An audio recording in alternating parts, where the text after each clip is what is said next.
Bhiwandi news से जुड़े रहने के लिए चैनल को सब्सक्राइब करिए और बेल आइकन। मैं आप तमाम का दिल की गहराइयों से शुक्रिया अदा करता हूं कि आज आप तमाम ने इस प्रोग्राम में शिरकत की। आज आप तमाम ने इस प्रोग्राम में शिरकत करके न सिर्फ इस प्रोग्राम को कामयाब किया, बल्कि मैं ये समझता हूं कि आप तमाम की शिरकत, आप तमाम की मौजूदगी यकीनन एक इनकलाब। लोग तो अच्छे को भी अच्छा नहीं कहते, बन जाए अगर बात तो सब कहते हैं क्या क्या, बन जाए अगर बात तो सब कहते हैं क्या क्या, और बात बिगड़ जाए तो सब क्या क्या नहीं कहते। लेकिन चमन की निगहबानों को यकीनन निगहबानी मुबारक हो, लेकिन ये ख्याल है कि चमन में सिर्फ फूलों की हिफाजत नहीं होती, बल्कि वो कांटे जो फूलों की हिफाजत करती है, अगर उन कांटों की हिफाजत नहीं हुई तो चमन की बुनियादी तस्वीर खत्म हो जाती है। चमन की बुनियादी तस्वीर खत्म हो जाती है। इस मुल्क के रहने वाली दूसरी बड़ी आबादी के साथ अन्याय का मतलब है हिंदुस्तान के आने वाले कल के साथ खिलवाड़ करना।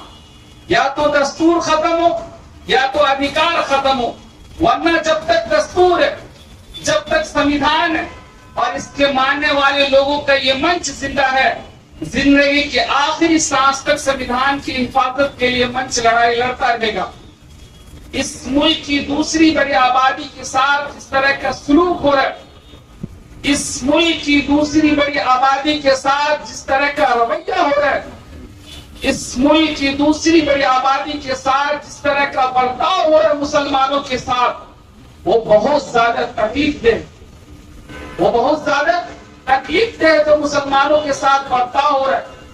चाहे जीसीबी से मुसलमानों को घर को डेमोलिश कर देना हो, चाहे बुलडोजर से मुसलमानों के घर को गिरा देना हो, चाहे जय श्री राम बोल करके कान पट्टी पे गोली रख के पुलिस प्रशासन के सामने, पुलिस कस्टडी में उनके कान पट्टी पे गोली रख के चुप कर देना हो, चाहे गाय के नाम पे मुसलमानों को मारना हो, चाहे लव जिहाद के नाम पे मुसलमानों को मारना हो, चाहे ट्रिपल तलाक हो, चाहे सीए हो, चाहे एनआरसी हो, चाहे एनआरपी हो, चाहे आर्टिकल 370 हो, मुसलमानों के साथ जो सलूक हो रहा है, मुसलमानों के साथ जो बर्ताव हो रहा है, मुसलमानों के खिलाफ प्रोपेगेंडा चलाया जाता है। जो लोग खुलेआम कहते घर वापसी होगी, जो लोग खुलेआम कहते हम इतने लोगों को कन्वर्ट कर देंगे, जो लोग खुलेआम कहते कि मुसलमान बहन बेटी से शादी करके उसको हिंदू बनाएंगे, मुसलमानों के खिलाफ जो साजिश रची जा रही है, बात बात में उनको कहा जाता है कि पाकिस्तान चले जाओ, मॉब लिंचिंग, राइजिंग डिस्क्रिमिनेशन। आप समझते हैं कि जो मुसलमानों के साथ जो बर्ताव हो रहा है उसने मुसलमानों की आजादी की सांसों को बहुत कम कर दिया है। इसलिए मैं कहना चाहता हूं, मैं उन उठने वाली आवाजों से भी कहना चाहता हूं, मुसलमानों के आबाओ अजदाद के नाम पे जब सड़कों पे मारा जाने लगा, मैं उन उठने वाली आवाजों से भी कहना चाहता हूं, 1947 में बंटवारे के वक्त हमें हक था पाकिस्तान जाने को, आपको हक नहीं था, हमें हक था, लेकिन हमारे आबाओ अजदाद ने तय किया ये वतन हमारा है, हमारे अजदाद की कब्रें हैं यहाँ, हमारे बुजुर्गों की मज़ारात है यहाँ। यही आज शान है भारत की, यही आज पहचान है भारत की। वही लोग गद्दार हो गए, उन्हीं के नाम लेकर सड़कों पे मारा जाने लगा, उन्हीं के नाम लेकर सड़कों पे मारा जाने लगा। हम अपने खुशी से रोके थे, हमें कोई जबरदस्ती से नहीं रुका था। जो अपने खुशी से रुके थे उनके लिए आज भी ये कहा जाता है, वंदे मातरम नहीं कहोगे, या भारत माता की जय नहीं कहोगे, या जय श्री राम नहीं कहोगे, उन्हें भारत में रहने का अधिकार नहीं होगा।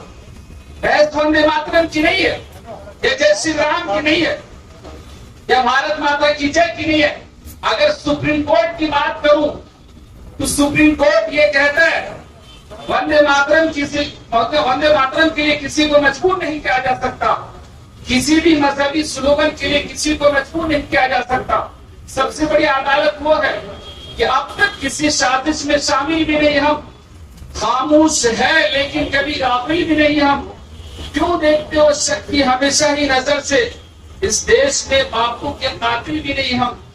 इंसाफ सदा हमने किया हमेशा, इंसाफ तो सदा हमने किया हमेशा, छूटे इंसान के आदि भी नहीं हम। हनी प्रीत बाबा राम रहीम को नर्क में ले गई और आपकी मनी प्रीत देश को नर्क में ले गई। देश के 2-3 लोगों से देश लुटवा दिया तुमने, नौकरियों का दिलासा देकर नौकरियों की आज छीनी तुमने, नौजवानों को नौकरियों का दिलासा देकर नौकरियों की आज छीनी तुमने। जब सवाल उठा देश में तो मुसलमानों का नाम ले लिया तुमने, हिंदू मुसलमान कर दिया तुमने। देश के प्रधानमंत्री ने वादा किया था 15 लाख रुपए का, देश के प्रधानमंत्री ने वादा किया था 2 करोड़ नौकरियों का, देश के प्रधानमंत्री ने वादा किया था सबका साथ सबका विकास का, देश के प्रधानमंत्री ने वादा किया था किसानों की समस्या को सॉल्व की जाएगी, देश के प्रधानमंत्री ने वादा किया था किसानों को समस्या को सॉल्व की जाएगी, देश के प्रधानमंत्री ने वादा किया था किसानों को आमदनी को दुगनी की जाएगी, देश के प्रधानमंत्री ने वादा किया था बुलेट ट्रेन चलाने का। कहां गए वो वादे, वो कसम, वो इरादे। जब देश के प्रधानमंत्री से नौकरी मांगते हैं तो देश के प्रधानमंत्री नौकरी देने से इनकार नहीं करता। मैं आप सबको एक बात बताना चाहता हूं, बादशाह झूठा नहीं होता और जो बादशाह वो झूठा नहीं होता।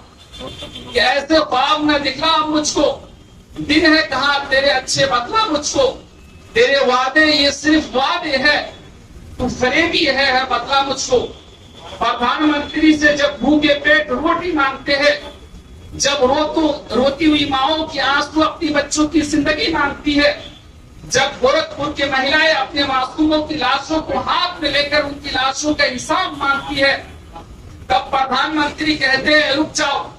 तब पूरा हिंदुस्तान सहम सा जाता है, तब पूरा हिंदुस्तान खामोश हो जाता है। जब आप प्रधानमंत्री से नौकरी मांगते हैं तो प्रधानमंत्री नौकरी देने से इनकार नहीं करता।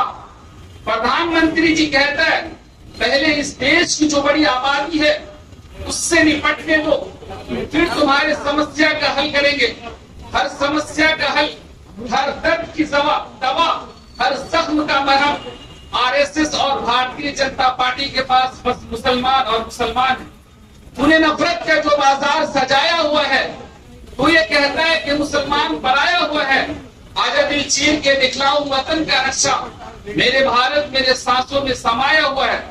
याद रखिएगा प्रधानमंत्री जी और योगी आदित्यनाथ जी, सिर्फ हिंदुस्तान की आंखें नहीं है जो इतिहास को देख रही है, बल्कि पूरी दुनिया की आंखें खुली हुई है। इस तरह से जीएसटी डिमोनेटाइजेशन के नाम पे हम कमजोरों के साथ इस तरह से जुल्म किया जाता है। स्वाभिमान वो सात्विक सुगंधित फूल है जिसके इर्द गिर्द गिरोह के फौरे घुसते रहते। स्वाभिमान जाग गया तो कांग्रेस पार्टी जीत गई, अगर आप सब लोग जाग जाएंगे तो कांग्रेस पार्टी जीत जाएगी। ये लड़ाई 2024 में केवल सरकार बनाने की नहीं है या राहुल गांधी जी को प्रधानमंत्री बनाने की नहीं है, इस देश के संविधान की कॉन्स्टिट्यूशन की हिफाजत की लड़ाई है। इस मुल्क की गंगा जमनी तहजीब की रवायत के कदरों की हिफाजत की लड़ाई है। आपको ही तय करना है भविष्य की राजनीति को, देश की राजनीतिक व्यवस्था को। हर व्यक्ति आज ये संकल्प ले, हम जिम्मेदारी के साथ राहुल गांधी जी को प्रधानमंत्री बनाएंगे, कांग्रेस पार्टी को ताकत देने के लिए काम करेंगे। क्या आप तैयार है? अगर आप तैयार है तो हाथों को हाथों से मिलाकर, कंधों को कंधे से मिलाकर, मिजाज को मिजाज से मिलाकर, दोनों हाथ उठाकर ताली बजाकर कहे समर्थन का ऐलान।